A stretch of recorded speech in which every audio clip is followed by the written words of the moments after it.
ശ്രീ വിനോദനെ, ഈ നിലമ്പൂർ നടക്കുന്ന ഉപതെരഞ്ഞെടുപ്പ് മുൻകാലങ്ങളിൽ ഉണ്ടായ ഉപതെരഞ്ഞെടുപ്പ് പോലെ അല്ല. കാരണം 2026 ഇതൊരു മുന്നോടിയാണ്. ഇനി ഒരു പക്ഷേ ഈ പിണറായി വിജയൻ സർക്കാരിൻ്റെ കാലത്ത് ഒരു ഉപതെരഞ്ഞെടുപ്പ് ഉണ്ടാകത്തില്ല. ഏതെങ്കിലും ഒരു നിയമസഭാ സീറ്റ് ഒഴിവ് വന്നാൽ പോലും അവിടെ അത് നടത്താനുള്ള സമയം ഇല്ല എന്നുള്ളതാണ്. അപ്പോൾ ഇത് വളരെ നിർണായകമാണ്. UDFന് ഒരു പ്രതീക്ഷ 2026, LDFന് തുടർഭരണം ഒരു പ്രതീക്ഷ. ഇതിങ്ങനെ നിൽക്കുകയാണ് നിലമ്പൂരിൽ. ചരിത്രം പറയുന്നത് നേരെ തിരിച്ചാണ്. ചരിത്രം നമുക്ക് നല്ല ഓർമ്മകളാണ്. അരുവിക്കരയിലും നെയ്യാറ്റിക്കരയിലും ഞങ്ങളുടെ കാലത്ത് ഗംഭീര വിജയമായിരുന്നു. അതുപോലെ തന്നെ പിറവത്ത്. അരുവിക്കരയിൽ സാക്ഷാൽ ഇന്നത്തെ മുഖ്യമന്ത്രിയാണ് മാധ്യമങ്ങൾക്ക് മുഖം തരാതെ അദ്ദേഹം കട്ടൻ്റെ പുറകിലിരുന്നു കൊണ്ട് ചരട് വലിച്ച് നിയന്ത്രിച്ച് ഇപ്പുറത്തെ അന്നത്തെ മുഖ്യമന്ത്രിയും അന്നത്തെ ആഭ്യന്തരമന്ത്രിയും ചേർന്ന് ഇപ്പുറത്തെ പട നയിച്ചു. അപ്പോൾ അന്ന് ശബരിനാഥനാണ് മിന്നുന്ന ഭൂരിപക്ഷത്തിൽ ജയിച്ചു കയറിയത്. പക്ഷെ അതിനെ തുടർന്ന് നടന്ന തിരഞ്ഞെടുപ്പ് അല്ല ഞങ്ങൾക്ക് അപ്രതീക്ഷിതമായി. അന്ന് UDF ജയിക്കുമെന്നൊക്കെയാണ് എല്ലാവരും കരുതിയിരുന്നത്. പക്ഷെ അപ്രതീക്ഷിതമായി പിന്നെ അവിടെ നമ്മൾ കേരളത്തിലെ തെരഞ്ഞെടുപ്പിൽ ഞങ്ങൾ ഉമ്മൻചാണ്ടിയുടെ സർക്കാർ അല്പം പുറകിലോട്ടൊന്നുമില്ല, ഞങ്ങൾ പരാജയപ്പെട്ടു. അപ്പോൾ അങ്ങനെയുള്ള ഒരു ഇത് നമ്മളിവിടെ ജയിച്ചാൽ അടുത്ത് ജയിക്കുമോ? ഇവിടെ ഒരു തെരഞ്ഞെടുപ്പും കേരളത്തിൽ നമുക്ക് ഒരേ സ്കെയിൽ വെച്ച് അല്ലെങ്കിൽ നമ്മുടെ ചരിത്രബോധത്തിൻ്റെയും നമ്മുടെ വിജ്ഞാനത്തിൻ്റെയും സാമൂഹ്യ അവബോധത്തിൻ്റെയും അടിസ്ഥാനത്തിൽ നമുക്കൊരു തെരഞ്ഞെടുപ്പിനെ അടുത്ത തെരഞ്ഞെടുപ്പിൻ്റെ റിസൾട്ടുമായിട്ട് ബന്ധിപ്പിക്കാൻ കഴിയാത്ത തരത്തിൽ അതിവിചിത്രമായ വിധികളാണ് കേരളം എക്കാലവും കാത്തുവച്ചിട്ടുള്ളത്. അത് ഇപ്പോൾ നമ്മൾ പഴയ ഒരു കാര്യം ഞാൻ ഓർപ്പിക്കുന്നു, ചരിത്രത്തിലേക്ക് ഞാൻ കൂപ്പുകുത്തുകയില്ല.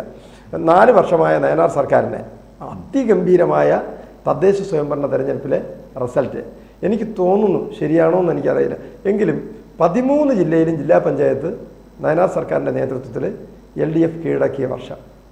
അപ്പോൾ കാലാവധി പൂർത്തിയാകുന്നതിന് മുമ്പേ തന്നെ സർക്കാരിനെ പിരിച്ചുവിട്ട് ഭരണ തുടർച്ചയ്ക്ക് വേണ്ടി, കാരണം പഞ്ചായത്ത് തെരഞ്ഞെടുപ്പിൽ അത്രയും ഗംഭീരമായിരുന്നു, UDFനെ കാണാനില്ല. UDFും കോൺഗ്രസും ഒക്കെ കേരളത്തിൽ അവസാനിച്ചു. അന്ന് നവമാധ്യമങ്ങളില്ലാത്തതുകൊണ്ട് ഇത്രയും വലിയ ചർച്ചയും ഫൈനൽ സെമി ഫൈനൽ വിളികളും ഒന്നും നടന്നില്ല.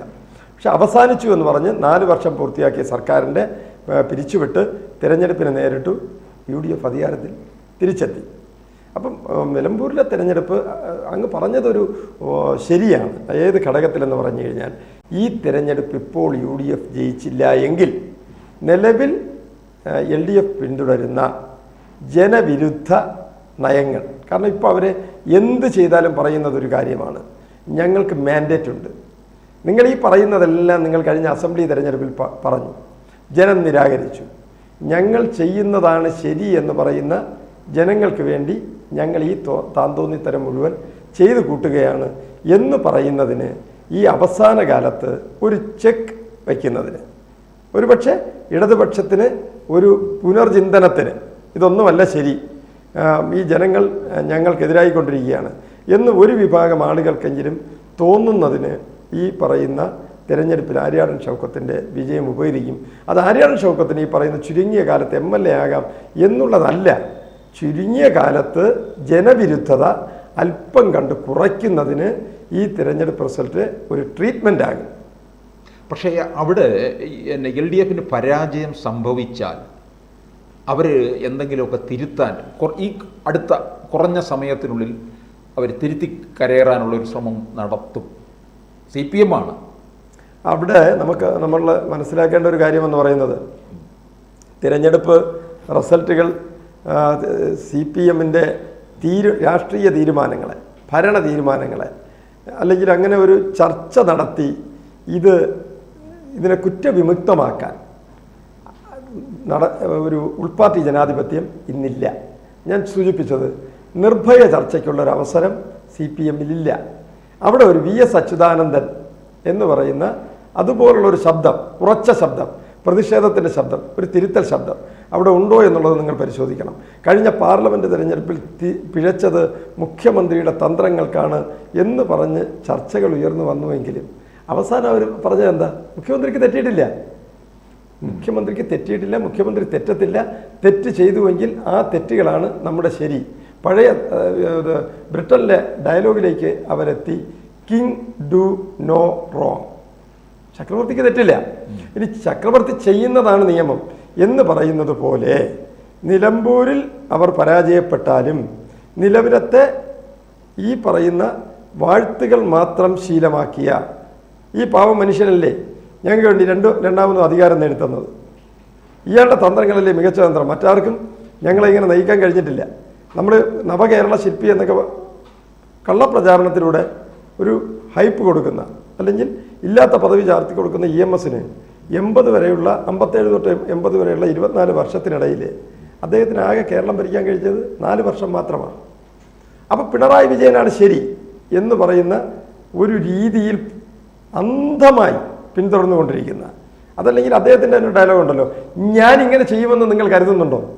ആ ഡയലോഗിന് മുമ്പ് ഇടതുമുന്നണിയിലെ ഘടകകക്ഷികൾ പോലും ഇല്ല, അങ്ങിങ്ങനെ ചെയ്യില്ല എന്ന് പറഞ്ഞു നിൽക്കുന്നിടത്ത്, അതായത് ഉൾപാർട്ടി ജനാധിപത്യം ഒട്ടുമില്ലാത്ത ഒരു സംവിധാനത്തിൽ തിരുത്താൻ ആർക്കും ശേഷിയില്ലാത്ത, ആ രീതിയിൽ ഒന്ന് സംസാരിക്കാൻ ആർക്കും അനുമതിയില്ലാത്ത നിലവിലത്തെ സംവിധാനത്തിൽ നിന്ന് നമ്മളൊരത്ഭുതവും പ്രതീക്ഷിക്കേണ്ടതില്ല.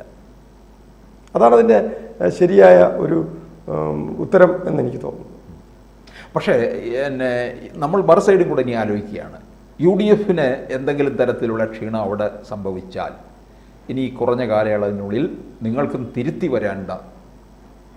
UDF തിരുത്താൻ തയ്യാറാണ്.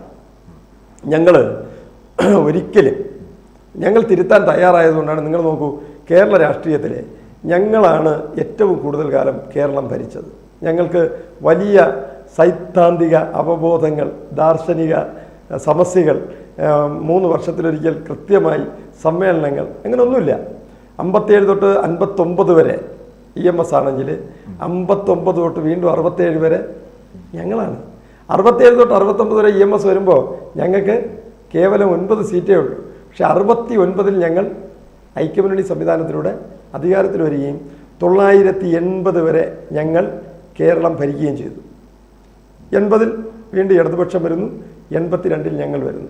ഞാനിത് പറയാൻ കാരണം, ഏറ്റവും കൂടുതൽ കാലം 39 വർഷത്തോളം കാലം കേരളത്തിൻ്റെ അധികാരത്തിൻ്റെ അമരത്തുണ്ടായിരുന്നത് ഐക്യജനാധിപത്യ മുന്നണിയാണ്. ഇന്ന് നമ്മൾ കാണുന്ന കേരളത്തെ നമ്മളിപ്പോൾ പറയാറുണ്ട് കേരള മോഡൽ, നമ്മുടെ വാക്കാണ്. ഈ കേരള മോഡൽ എന്ന വാക്ക് അങ്ങ് അടക്കമുള്ള ആളുകൾക്കറിയാം 980-കളിലാണ് നമുക്കിത് ചാർത്തി കിട്ടുന്നത്.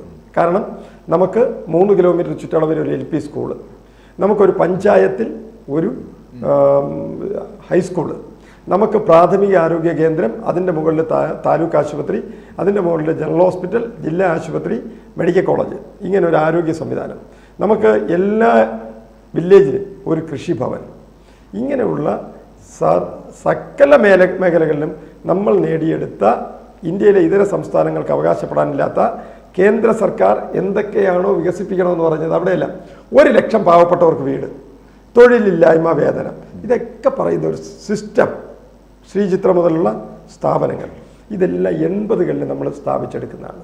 ആ 80-കളിലെത്തുമ്പോൾ കേരളം 57-ൽ തുടങ്ങി 23 വർഷം. ഈ 23 വർഷത്തിലാകെ കേരളം ഭരിച്ചത് 4 വർഷമാണ് CPMൻ്റെ ഭരണം, EMSൻ്റെ ഭരണം. ബാക്കിയുള്ള 19 വർഷവും കേരളത്തെ ഭരിച്ച നമ്മളാണ്. ഞാൻ സൂചിപ്പിച്ചത് UDF തിരുത്തിക്കൊണ്ടേയിരിക്കും, തിരുത്താൻ തയ്യാറാണ്. കാരണം ഞങ്ങൾ കേരളത്തിനൊപ്പമാണ്, കേരളത്തിൻ്റെ വികസനത്തിനൊപ്പമാണ്, മനുഷ്യർക്കൊപ്പമാണ്. നിലമ്പൂരിൽ ജയിച്ചാലും ഞങ്ങൾ കൂടുതൽ മെച്ചപ്പെട്ട വിജയത്തിലേക്ക് ഞങ്ങളുടെ കുറവുകളെ പരിഹരിക്കും. തോറ്റാൽ എന്നൊരു ഇത് ഞങ്ങളുടെ മുമ്പിലില്ല. ജയിക്കാൻ വേണ്ടിയാണ് ഞങ്ങളുടെ പോരാട്ടം. അത് കേരളത്തിലെ ജനങ്ങളുടെ ജീവിതത്തെ മെച്ചപ്പെടുത്താൻ വേണ്ടിയാണ്. കൂടുതൽ വാർത്തകളും വിശേഷങ്ങളും നിങ്ങളിലേക്ക് എത്താൻ ABC മലയാളം സബ്സ്ക്രൈബ് ചെയ്യുക, ബെൽ ബട്ടണും അമർത്തുക.